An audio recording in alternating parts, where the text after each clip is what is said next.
अब आते हैं अपने तीसरे सवाल की तरफ। तीसरा सवाल इक़्तिबासात की तशरीह का होता है। दो इक़्तिबासात आते हैं।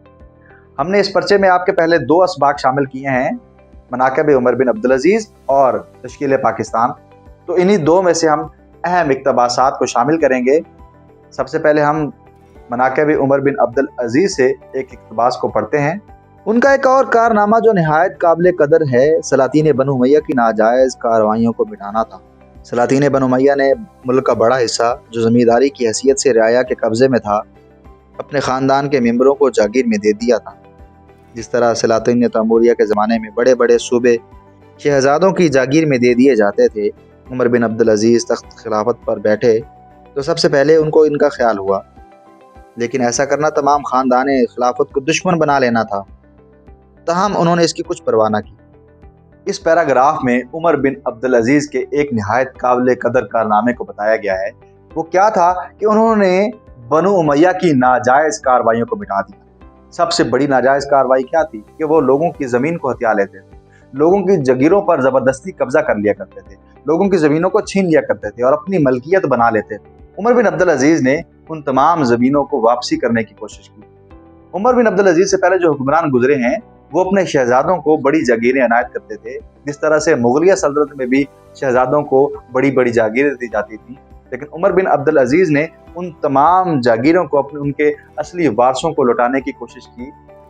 तमाम ख़ानदान ने दुश्मनी की और उनके खिलाफ आवाज़ बुलंद की और कोशिश की कि वो उन ज़मीनों को वापस ना ले सकें, लेकिन उन्होंने इस कोशिश व काविश और मुखालफत की कोई परवाह न की और अपने इस काम को अंजाम तक पहुँचाया। इस तरह से दो इक़्तिबासात दिए जाते हैं। आपने इक़्तिबास को मद्देनज़र रखते हुए हवाला मतन, सियाक़ व सबाक़ के हवाले से तशरीह करनी होती है। तशरीह के 10 नंबर होते हैं, सियाक़ व सबाक़ के 3 नंबर, 13 नंबर हो गए और 2 नंबर हवाला मतन के यानी मुसन्नफ़ के नाम और सबक के नाम के होते हैं। आपने उस इक़्तिबास यानी उस टुकड़े को पहचानना है कि ये किस सबक से लिया गया है, इसके मुसन्निफ़ कौन है और उसका सियाक़ व सबाक़ क्या है। सियाक़ व सबाक़ में आपने ये बताना होता है कि इस इक़्तिबास से पहले क्या कुछ गुजर चुका है, क्या बातें बताई गई हैं और उसके बाद क्या कुछ बयान किया गया है। उसको आपने मुख्तसरन लिखना होता है। आपने सियाक़ व सबाक़ को 8 से 12 सतूर में तहरीर करना होता है और इसके अलावा तशरीह को आपने 2 से 3 सफ़हात पर आपने मुकम्मल करना होता है। तो दो इक़्तिबासात दिए जाते हैं, आपके पास चॉइस होती है, आपने किसी एक इक़्तिबास को हल करना होता है।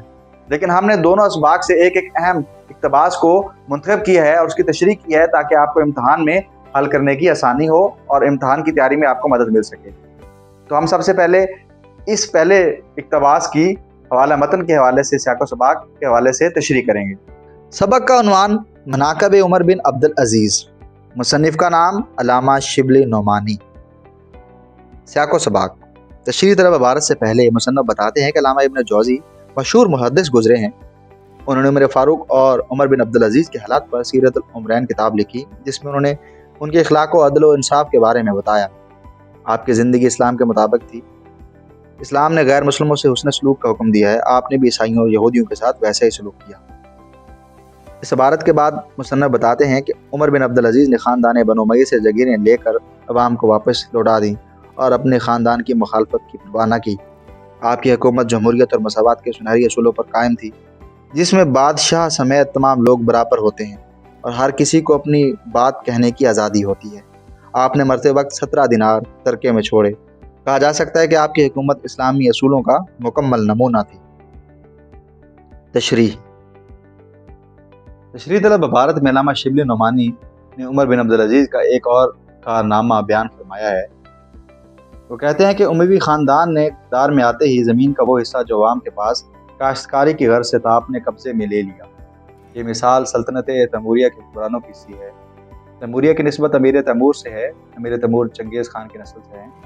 अमीर तैमूर ने अपनी सल्तनत जो इस वक्त फ़रात से लेकर जमुना तक फैली हुई थी को अपनी औलाद में तकसीम कर दिया, जो उनमें नज़ा का बायस बनी। ये तैमूरिया शहज़ादे अवाम का हक़ गस्ब करके ज़िंदगी के मज़े लौटने में मसरूफ़ रहा करते थे।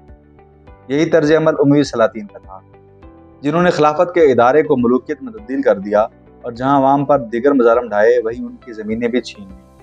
उमर बिन अब्दुल अज़ीज़ ने इंसाफ का आगाज़ अपनी ज़ात पर अपने घर वालों यानी बनु उमय्या से किया। आप खिलाफत से पहले नहायत खुशपोश इंसान थे और कई ऊँटों पर आपके लिबास लाद कर लाए जाते थे, मगर मनसब खिलाफत पर फायज होने के बाद آپ نے सब कुछ लोगों के लिए वक्फ कर दी। बनु उमय्या जो खुद को हुक्मरान और अवाम को अपनी जागीर समझते थे, उन्हें अपनी जाबराना कार्रवाइयों का हिसाब देना पड़ा।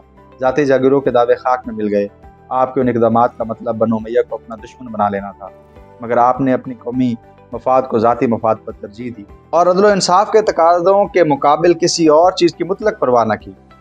उन्होंने मस्जिद में लोगों को जमा किया और उनके सामने उनकी जागीरों के खात्मे का ऐलान कर दिया और ये ज़मीनें उनके मालिकों को लौटा दी जो यमन और यमामा के इलाकों में थी।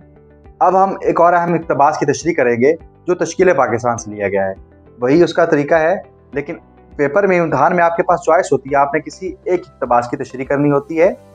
हम आपकी आसानी के लिए दोनों की तशरीह करते हैं ताकि आपको उसका नक्शा पता चल जाए, पैटर्न पता चल जाए और उसमें आपने सियाक़ व सबाक़ को कितने लाइनों में हल करना है, कितने सत्रों में तहरीर करना है। मैंने बताया था 8 से 12 सत्रों में, और उसके बाद 2 से 3 सफ़हात पर आपने उसकी तशरीह करनी होती है। नंबरों की तकसीम आपको पता है, तो आते हैं हम उस इक़्तिबास को पढ़ते हैं।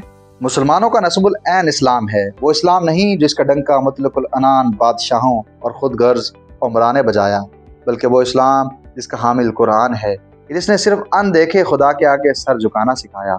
वो इस्लाम जिसका नमूना हज़रत सल्लल्लाहु अलैहि वसल्लम और खुलफा राशिदीन के अहद में मुसलमानों की ज़िंदगियों में नज़र आता है। हवाला मतन, सबक का नाम तश्कील पाकिस्तान, मुसन्निफ़ का नाम मियाँ बशीर अहमद। मियाँ बशीर अहमद मुस्लिम लीग के सरगर्म रुकन थे और कायदे आज़म के वफादार साथी थे। अब इसके सियाक़ व सबाक़ की तरफ आते हैं। 1707 में औरंगज़ेब आलमगीर की वफ़ात दरअसल बरसगीर में मुसलमानों के ज़वाल का नुक्ता आगाज़ था। मुसलमानों के ज़वाल और उसके अंजाम को बदलने के लिए पहले शाह वलीउल्लाह और फिर सर सैयद अहमद शहीद ने कोशिशें की, मगर नाकाम रहे। चुनांचे 1857 में बरसगीर पर अंग्रेज़ों का मुकम्मल कब्ज़ा हो गया।